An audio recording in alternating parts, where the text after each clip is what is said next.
Assalamualaikum warahmatullahi wabarakatuh. Pada pertemuan kali ini kita akan melanjutkan tentang penerapan hukum Newton. Pada video sebelumnya kan sudah dibahas cara menggambar gaya-gaya yang bekerja pada benda. Nah, sekarang kita akan melanjutkan tentang perhitungannya.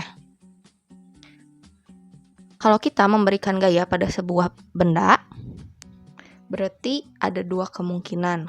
Kalau gayanya tidak cukup besar, maka kemungkinan benda itu akan tetap diam. Kalau diam berarti sigma F-nya itu sama dengan 0. Kalau gaya yang diberikan pada bendanya itu cukup besar, kemungkinan benda akan bergerak atau dipercepat. Kalau dipercepat berarti sigma F-nya sama dengan MA. Nah, nanti tuh kalian harus bisa menganalisis kemungkinan gerak benda. Kalau bendanya tetap diam berarti nanti persamaannya jadi sigma F sama dengan 0. Kalau bendanya bergerak berarti persamaannya jadi sigma F sama dengan MA. Lanjut ke contoh soal pertama. Sebuah peti bermasa 6 kg pada bidang datar licin ditarik berlawanan arah oleh Joni dan Gani sebesar 30 Newton dan 60 Newton sejajar bidang horizontal. Tentukan gaya normal dan percepatan yang dialami peti. Jadi ada peti, masanya 6 kg, bidangnya itu licin ya. Terus peti ini ditarik oleh Joni dan Gani yang arahnya berlawanan, berarti ada yang narik ke kanan dan satu lagi narik ke kiri. Misalkan gaya yang diberikan Joni sebesar 30 Newton itu arahnya ke kanan. Terus gaya yang ditarik oleh Gani besarnya 60 Newton itu arahnya ke kiri. Nah, yang ditanyakan itu adalah gaya normal dan percepatan yang dialami peti. Langkah pertama kalian itu harus selalu menggambar dulu gaya-gaya yang bekerja pada benda.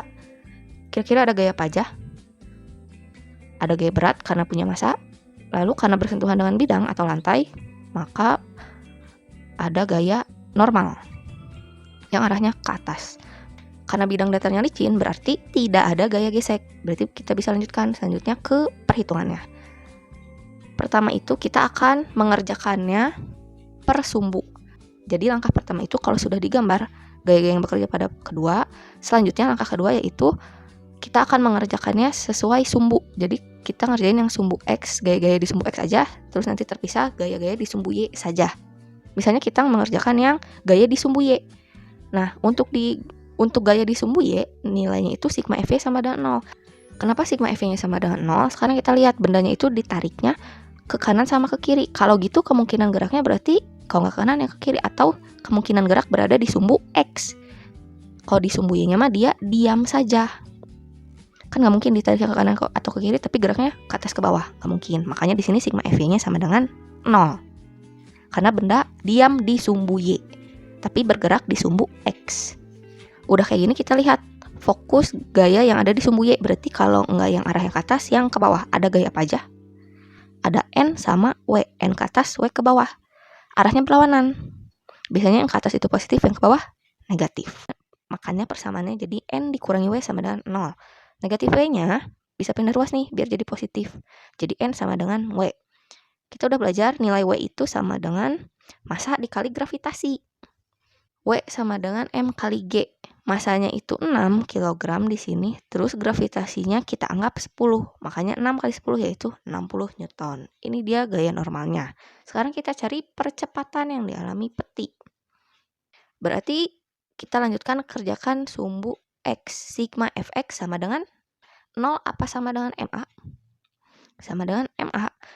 Kenapa sama dengan MA? Karena tadi bendanya itu kemungkinan bergerak di sumbu X. Di sumbu X-nya bergerak, karena ditarik gayanya kalau nggak ke kanan ke kiri, di sumbu Y-nya diam. Makanya sigma F-nya 0, sigma Fx-nya MA. Kalau udah gini kita fokus sama gaya yang ada di sumbu X. Sumbu X itu yang mendatar, yang horizontal, berarti yang gayanya kalau nggak ke kanan ke kiri. Ada gaya F1 sama F2. Arahnya berlawanan. Mana nih yang positif? Kita lihat. F1 itu besarnya 30, F2 itu 60. Berarti kemungkinan benda ketariknya ke sebelah mana? Tentu saja ke sebelah kiri ya. Karena benda kemungkinan bergerak ke arah kiri, makanya gaya yang arahnya ke kiri itu positif. Makanya di sini jadi F2 dikurangi F1. Tujuannya biar kayak gini tuh biar hasilnya positif. F2 dikurangi F1 sama dengan MA. F2-nya itu 60, F1-nya 30. Masanya 6. Seperti itu sih, jadi 60 dikurangi 30 sama dengan 6A. 60 kurangi 30 itu 30, berarti 30 sama dengan 6A. Berarti A sama dengan 30 dibagi 6, yaitu 5. Berarti percepatannya itu 5 meter per sekon kuadrat. Jadi yang harus kalian lakukan adalah gambar dulu gaya-gaya yang bekerja pada benda. Setelah itu kerjakan perhitungannya per sumbu. Jadi XX saja, YY saja. Tapi hati-hati nih, sigma F-nya itu ada yang sama dengan 0, ada yang sama dengan MA. Kita lanjut contoh soal kedua. Benda bermassa 5 kg diletakkan pada bidang mendatar.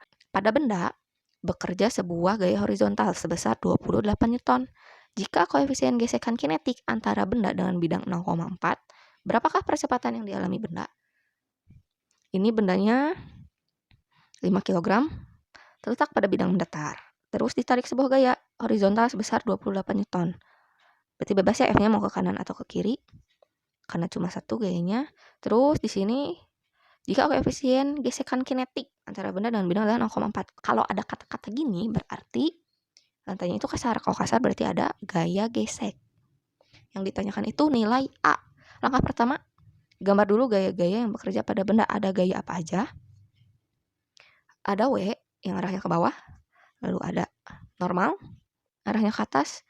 Terus sekarang mah lantainya kasar. Berarti ada gaya gesek yang arahnya kemana? Karena bendanya itu ditarik ke kanan, berarti gaya geseknya itu pasti ke kiri. Lawannya pergerakan benda. Jadi kayak gini.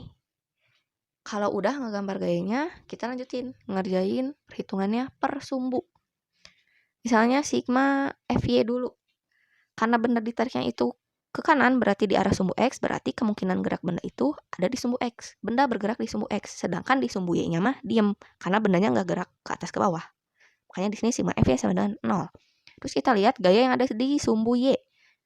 Berarti gaya yang arah panahnya ke atas atau ke bawah. Ada gaya normal dan gaya berat, N sama W. Arahnya berlawanan, berarti tandanya ada yang negatif. Biasanya yang ke bawah negatif, ke atas positif. Di sini jadi N dikurangi W sama dengan 0. Negatif W-nya pindah ruas jadi positif. N sama dengan W.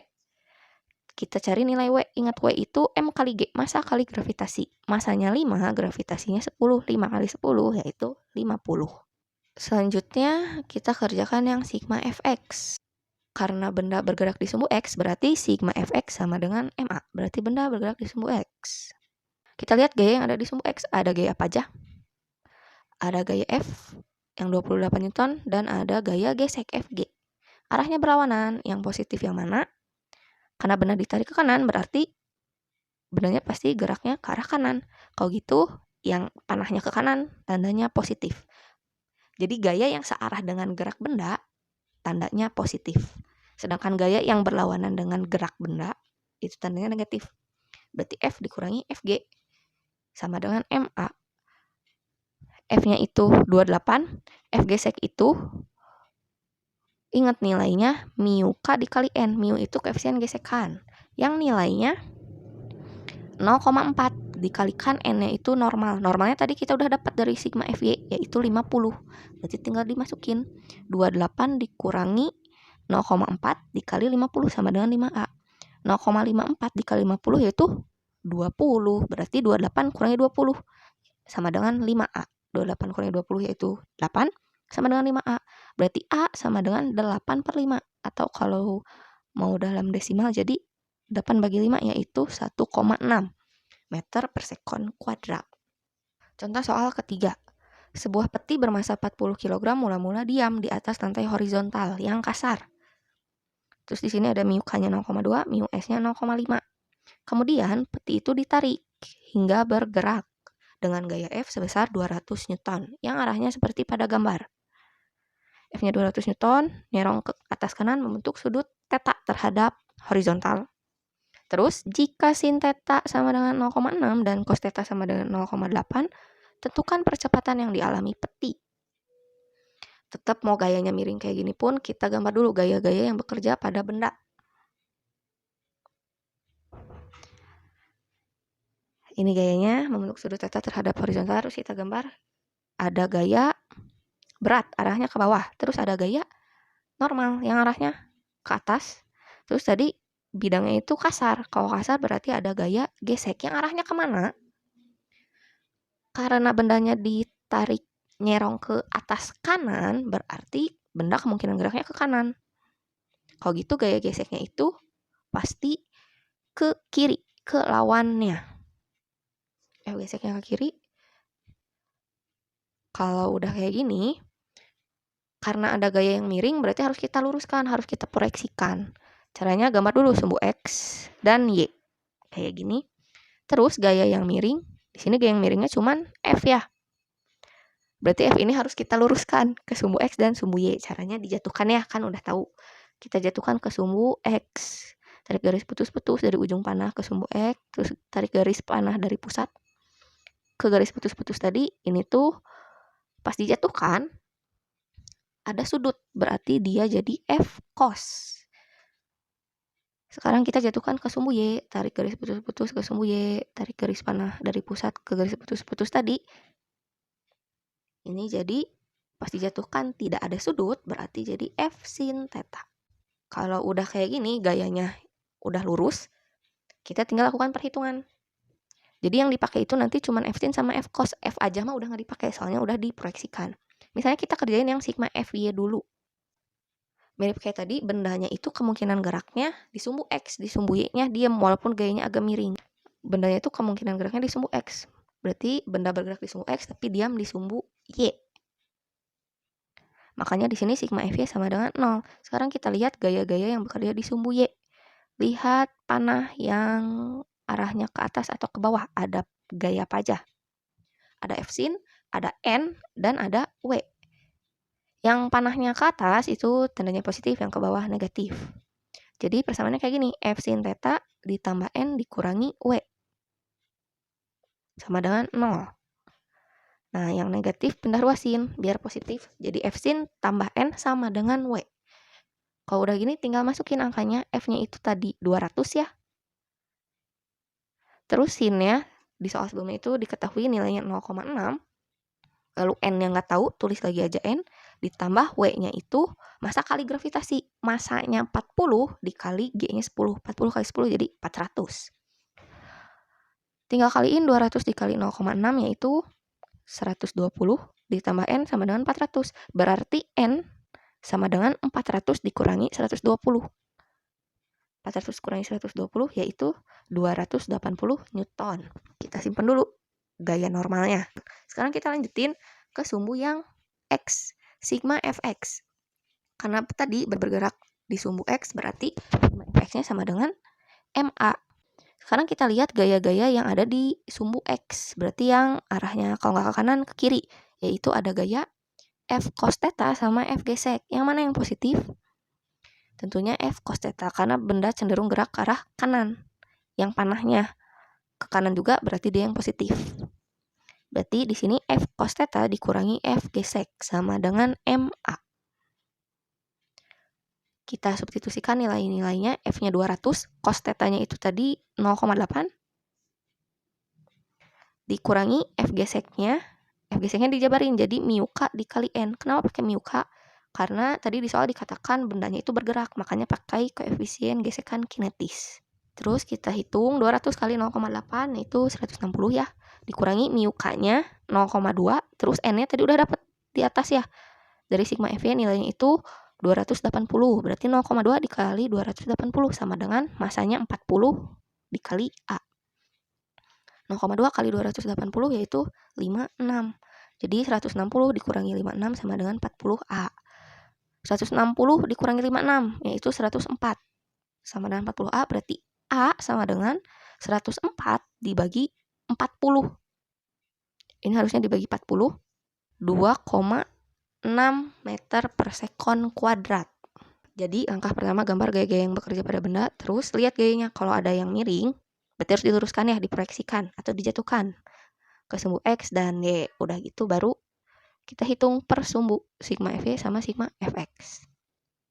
Contoh soal keempat. Sebuah balok bermassa 8 kg terletak pada bidang miring dengan sudut kemiringan 37 derajat terhadap bidang datar dan koefisien gesekan 0,2. Berarti ini mah bidang miring. Terus kemiringan bidangnya itu 37 derajat, koefisien gesekannya 0,2, berarti lantainya kasar. Balok tersebut ditarik dengan gaya 72 Newton sejajar dengan bidang miring. Ditariknya pastinya ke atas, besarnya 72. Terus yang ditanyakannya, tentukan percepatan yang dialami balok tersebut. Ditanya ini A. Langkah pertama tetap gambar gaya-gaya yang bekerja pada benda. Kita pindahin. Ini bendanya. Ditarik dengan gaya F sebesar 72 Newton. Gaya-gaya. Kita gambar ada gaya berat ya, W, yang arahnya lurus ke bawah. Terus ada gaya normal yang arahnya nyerong ke kiri atas ya. Terus tadi lantainya kasar, berarti ada gaya gesek yang arahnya ke bawah karena bendanya geraknya ke atas. Udah ini kita gambar dulu sumbu X dan Y buat lihat apakah ada gaya yang miring atau enggak. Nah, ada gaya yang miringnya itu yang W ya. Dia enggak sejajar sumbu X atau enggak sejajar sumbu Y. Berarti kalau yang miring harus diluruskan atau diproyeksikan. Caranya tarik garis putus-putus ke sumbu X, terus tarik garis panas dari pusat ke garis merah kalau di sini mah. Pas dijatuhin diproyeksikan ada sudutnya 37W. Ada sudutnya 37 derajat, makanya jadi W cos. Terus kita jatuhin ke sumbu Y, tarik garis panah dari pusat. Karena pas dijatuhin tidak ada sudut, jadinya W sin theta. Yang kita pakai untuk perhitungan itu yang W sin dan W cos. W aja mah udah nggak dipakai ya. Kita kerjain yang sigma F Y dulu. Di sini masih tetap sigma F-nya sama dengan 0 karena benda bergerak di sumbu X, sedangkan di sumbu Y-nya itu diam. Kita lihat gaya yang ada di sumbu Y. Yaitu ada gaya N sama W cos theta, arahnya berlawanan. Yang ke bawah biasanya negatif, jadi N dikurangi W cos theta sama dengan 0. Atau mau langsung juga bisa jadi N sama dengan W cos theta.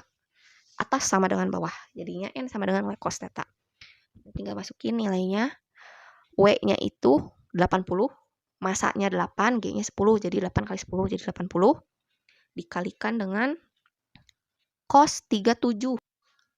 Waktu semester 1 udah dikasih tahu ya, buat sudut-sudut istimewa ada yang 37 sama 53 juga.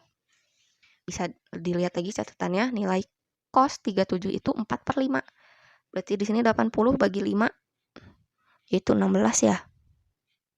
16 dikali 4, jadinya 64 Newton. Ini gaya normalnya. Sekarang kita lanjut ke sigma Fx. Sigma Fx-nya itu sama dengan MA, karena tadi bendanya bergerak di arah sumbu X. Kalau bergerak berarti sama dengan MA. Kita lihat gaya yang ada di sumbu X, yaitu ada F, ada W sin, terus ada F gesek. Ada 3 gaya ya. Yang arahnya ada yang ke atas, ada yang ke bawah. Mana yang positif? Bendanya tuh kan ditarik ke atas, berarti kemungkinan gerak ya ke atas. Berarti gaya yang panahnya ke atas itu positif, yang ke bawah itu negatif. Makanya persamaannya jadi F dikurangi W sin theta dikurangi F gesek sama dengan MA. F-nya itu 72, W-nya 80 dikali sin 37, bisa lihat di tabel nilainya 3/5. Dikurangi F gesek itu mu K dikali N, sama dengan MA. Ini 80 dibagi 5. 16 kali 3, 48. Makanya di sini 72 dikurangi 48 dikurangi mu K-nya 0,2. N-nya tadi udah dapat di atas 64 sama dengan masanya 8. Makanya jadi 8A. 72 kurangi 48 yaitu 24. Dikurangi 0,2 dikali 64 itu 12,8 sama dengan 8A. 24 kurangi 12,8 yaitu 11,2 sama dengan 8A. Berarti A sama dengan 11,2 dibagi 8 yaitu 1,4. Lanjut contoh soal nomor 5. Dua benda bermasa 2 kg dan 3 kg diikat tali. Kemudian ditautkan pada katrol yang masanya diabaikan seperti pada gambar. Ini katrol terus digantungin 2 benda dengan tali. Jika besar percepatan gravitasinya 10, tentukan gaya tegangan tali yang dialami sistem. Yang ditanyanya itu T. Walaupun ada 2 benda kayak gini, kita tetap ngerjainnya itu satu-satu.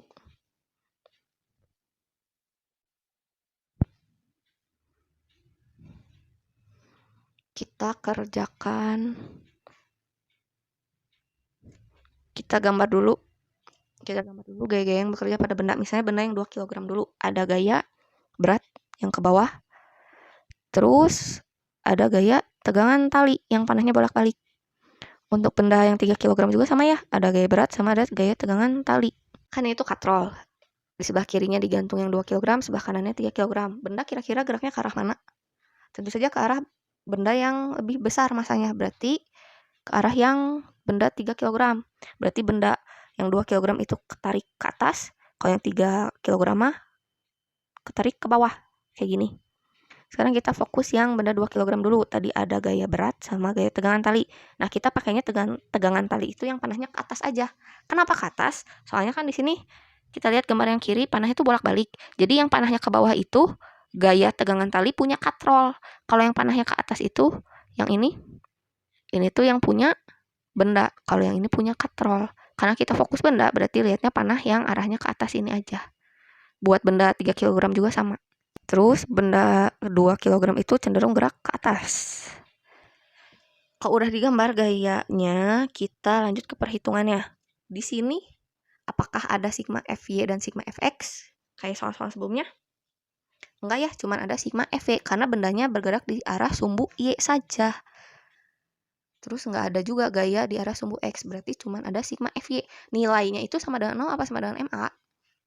Sama dengan MA, karena benda bergerak di sumbu Y. Makanya sama dengan MA. Gitu. Jadi tidak selamanya sigma Fy itu sama dengan 0 atau sigma Fx sama dengan MA. Ada kalanya sigma Fy itu sama dengan MA. Lihat aja dari gambarnya. Udah gini gayanya kan cuma 2T sama W. Arahnya berlawanan. Mana yang positif? Yang positif itu yang arahnya searah dengan gerak benda. Bendanya kan geraknya ke atas. Berarti yang panahnya ke atas dia positif. Kalau gitu berarti T yang positif, W yang negatif. T dikurangi W sama dengan MA. Nggak tahu? Tulis aja lagi. W-nya itu 20. 2 dikali 10. Sama dengan masanya 2A. Terus kita pindahin yang negatif 20-nya. Biar positif. Jadi T sama dengan 2A ditambah 20. Ini tuh jadi persamaan. Kita lanjut ke benda yang 3 kg. Gayanya tadi ya ada W sama T. Terus benda 3 kg ini cenderung gerak ke bawah ya. Kayak gini. Udah gitu kita lanjut ke persamaannya. Berarti sama kayak tadi sigma Fy-nya sama dengan MA. Karena benda bergerak di arah sumbu Y. Terus lihat gayanya ada T sama W. Arahnya berlawanan. Siapa yang positif? Siapa yang negatif? Karena benda 3 kg ini bergeraknya ke bawah, berarti gaya yang panahnya ke bawah dia yang positif. Makanya kalau benda 3 kg jadi W dikurangi T sama dengan MA. Yang panahnya searah dengan gerak benda dia yang positif. Yang berlawanan berarti negatif. Udah gitu tinggal masukin W-nya berarti kalau masanya 3, W-nya berarti 30 dikurangi T sama dengan 3A. Terus T-nya kita bikin sendirian jadi T sama dengan 30 dikurangi 3A. Ini tuh jadi persamaan 2. Nah, persamaan 1 sama 2 kita sama denganin. Karena sama-sama T sama dengan ya. Berarti kan T sama dengan T. Kita substitusikan. Jadi 2A ditambah 20 sama dengan, kalau ini dari persamaan 2, 30 dikurangi 3A. Yang ada A-nya kita kumpulin sebelah kiri. Berarti negatif 3A jadi positif ya. 2A ditambah 3A yaitu 5A. Terus positif 20 pindah ruas ke kanan. Jadi negatif. Makanya 30 kurangi 20 yaitu 10. 5A sama dengan 10, berarti A sama dengan 10 dibagi 5, yaitu 2 meter per sekon kuadrat. Apakah udah selesai? Belum ya? Kan yang ditanyain itu tegangan tali, T. Ini mah baru dapat A. Caranya dapat T gimana? Tinggal nilai A ini kita substitusikan, mau ke persamaan 1 atau persamaan 2, sama aja. Nilainya pasti sama. Misalnya kita substitusikan ke persamaan 2, berarti ini tuh ya. 30 dikurangi 3A, A-nya diganti sama 2. 3 kali 2 yaitu 6, berarti 30 kurangi 6, yaitu 24 Newton. Hati-hati dengan yang ditanyakan. Yang ditanyakan itu tegangan tali ya, makanya harus disubstitusikan. Contoh soal 6. Pada gambar di bawah, masa katrol diabaikan. Tentukan nilai tegangan tali T. Nah, sekarang ada kayak gabungan gitu ya, benda yang mendatar sama yang digantung. Benda yang mendatar itu masanya 6 kilo. Terus koefisien gesekannya 1/3, gravitasinya 10. Benda yang digantung masanya 3 kg. Yang ditanyain itu tegangan tali. Kalau ada 2 benda kayak gini, kita tetap fokus ngerjainnya satu-satu dulu. Misalnya, kita lihat dulu benda itu cenderung bergerak ke arah mana. Walaupun benda yang digantung itu masanya lebih kecil ya daripada yang di atas, tapi benda tuh cenderungnya tetap geraknya ke bawah karena ada gaya gravitasi. Kemungkinannya itu kan benda antara diem aja atau ketarik ke bawah ya. Gak mungkin ketarik ke kiri. Soalnya gak ada yang narik ke kiri. Kita anggap aja bendanya itu ketarik ke bawah. Berarti benda yang 6 kg ketarik ke kanan, yang 3 kg ke bawah. Walaupun bendanya ada 2, kita lihatnya satu-satu. Misalnya benda yang di atas dulu nih. Ada gaya apa aja? Ada gaya W ya ke bawah, lalu gaya normal ke atas. Terus ada gaya tegangan tali yang arahnya ke kanan. Jadi benda seolah-olah ketarik sama tali ke arah kanan. Lalu karena lantainya kasar, berarti ada gaya gesek yang arahnya kemana? Tentunya ke kiri, karena benda cenderung gerak ke kanan, berarti lawannya ya, F gesek. Udah gitu kita kerjain per sumbu. Benda 1, kita kerjain yang sigma FY dulu sama dengan 0. Ingat ya, kenapa di sini FY sama dengan 0? Soalnya benda bergerak di sumbu X, sedangkan di sumbu Y-nya diam, makanya sama dengan 0. Lihat gaya di sumbu Y, ada N sama W. Berlawanan, kita langsung sama denganin aja ya, N sama dengan W. Masanya 6, berarti W-nya itu 60 Newton. Lalu kita kerjakan yang sumbu X. Sigma Fx sama dengan MA. Sama dengan MA karena benda gerak di sumbu X. Kalau gerak berarti sama dengan MA. Gaya di sumbu X itu ada T sama F gesek. Arahnya berlawanan. Yang mana yang positif? Yang positif itu yang T karena searah sama gerak benda yang arahnya ke kanan. Berarti T dikurangi F gesek sama dengan MA. T-nya nggak tahu, tulis lagi aja. F geseknya itu mu K dikali N. N-nya tadi udah dapat 60 ya. Sama dengan MA. Terus kita tinggal substitusikan. T dikurangi mu K-nya itu sepertiga dikali N-nya 60. Sama dengan 6A. Sepertiga kali 60 yaitu 20. Berarti T dikurangi 20 sama dengan 6A. Kita bikin T sama dengan, berarti negatif 20-nya pindah ruas ke kanan ya. Jadi 6A ditambah 20. Ini tuh persamaan 1. Kita lanjut benda 2 yang ngegantung. Kita gambarin dulu ada gaya apa aja. Ada gaya berat sama gaya tegangan tali yang arahnya ke atas. Udah gitu kita tinggal lakukan perhitungan benda 2 di sini, di sebelah kiri ya. Untuk benda 2, dia itu nilainya sigma FY sama dengan MA. Cuman ada sigma FY soalnya benda bergerak di arah sumbu Y, sedangkan di sumbu X-nya nggak ada gaya. Berarti nggak usah dihitung. Gaya di sumbu Y-nya ada T sama W. Arahnya berlawanan, siapa yang positif? Karena benda geraknya ke bawah, berarti gaya yang arahnya ke bawah, dia yang positif, yaitu W. Kalau gitu persamaannya jadi W dikurangi T sama dengan MA. Kalau masanya 3, berarti W-nya itu 30, dikurangi T sama dengan 3A. T-nya kita bikin sendirian, berarti T sama dengan 30 dikurangi 3A. Ini tuh jadi persamaan 2. Mirip sama soal sebelumnya, persamaan 1 itu T sama dengan, persamaan 2 juga T sama dengan. Kita sama denganin, T sama dengan T. Berarti 6A ditambah 20 sama dengan 30 dikurangi 3A. Yang ada A-nya kita kumpulin sebelah kiri. Berarti negatif 3A jadi positif ya. Berarti 6 tambah 3 yaitu 9. Sama dengan 30 dikurangi 20, jadinya 10. 9A sama dengan 10, berarti A sama dengan 10 per 9 meter per sekon kuadrat. Mau gini aja juga boleh. Tapi ingat, ini tuh belum selesai. Soalnya yang ditanyakan itu tegangan tali T. Kayak tadi, berarti nilai A-nya disubstitusi. Mau ke persamaan 1 atau persamaan 2, bebas. Misalnya kita substitusi ke persamaan 1. 6A ditambah 20, berarti A-nya diganti jadi 10 per 9. Nah, ini tuh dikali terus diperkecil ya. Jadinya 20 per 3 ditambah 20 sama dengan, cara ngitungnya tahu kan, samain penyebut dulu. Udah sama, jumlahin atasnya. Jadinya nilainya 80 per 3 Newton. Cukup sekian pembahasan kali ini. Semoga paham. Wassalamualaikum warahmatullahi wabarakatuh.